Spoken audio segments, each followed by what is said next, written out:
Welcome to Security Guard Command. It's story time.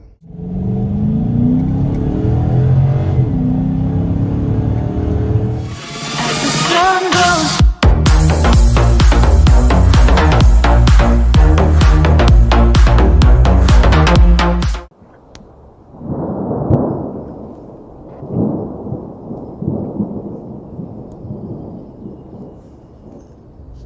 Hey, what's up, my fellow security officers?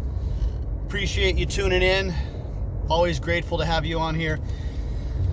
I want to set the stage for this story. This was when I was working at a very large retailer, very large building, and my primary area of duty was on the patio of the front of the building and my parking lot. The parking lot and the patio were my areas of focus. However, at the request of the client, I would occasionally go into the facility to deal with issues that they needed help with.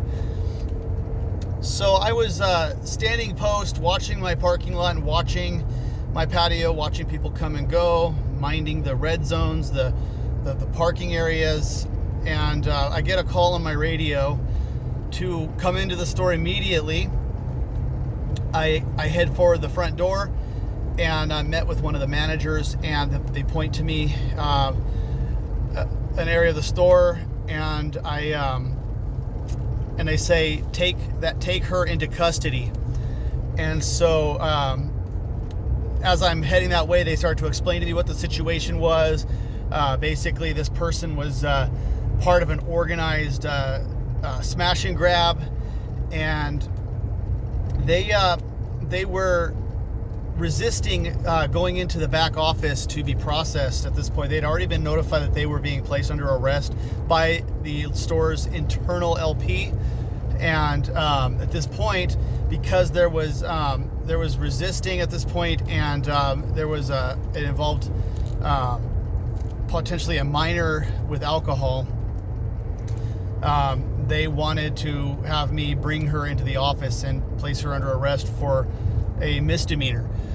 And so I start, the subject starts to run from me, and I pursue, and it took me probably about 30 feet. I was able to catch up with the suspect, and I was able to take her down, and I had her hands behind her back, and unfortunately through the tussle my handcuffs ended up shifting on my belt to an area right behind me where I couldn't reach.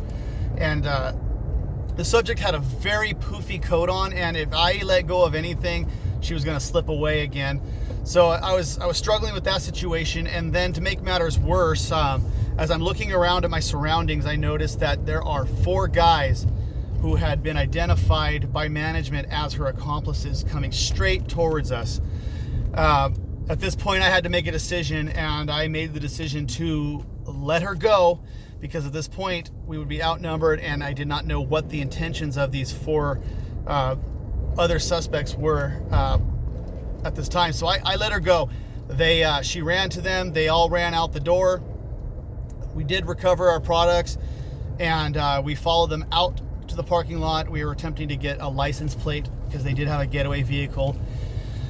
And unfortunately, the 4 suspects split off, and the female went a different direction. So I stayed on the female.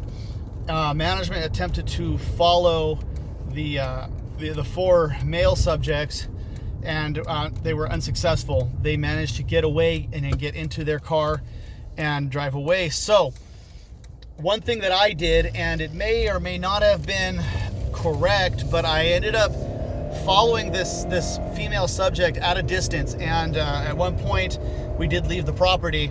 I was careful to mind all laws as far as like jaywalking. I did not enter the street. I stayed on the sidewalk. I did not put myself in any danger. I was very mindful of traffic.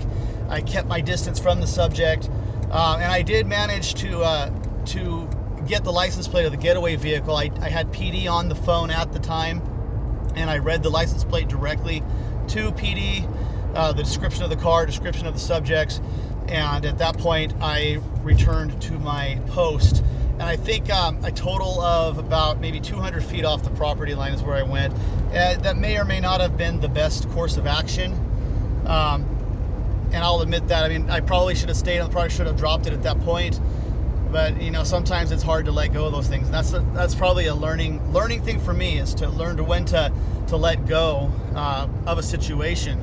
So I think the takeaway from that is, stay on your post, stay on your property. Once they leave, don't chase. It could have gotten dangerous. I don't know where that getaway car was. The people could have come up behind me, and they could have jumped me. And at this point, I was no longer on my own property, so I wouldn't have had much justification at all. And and also my employer's liability insurance probably wouldn't have covered me if I had gotten hurt. So lessons to be learned. Can't say that it wasn't very exciting. It was definitely an adventure. Lessons learned though: stay on your property. Don't leave your property. Thanks for tuning in, guys. Have a great day. Stay safe out there.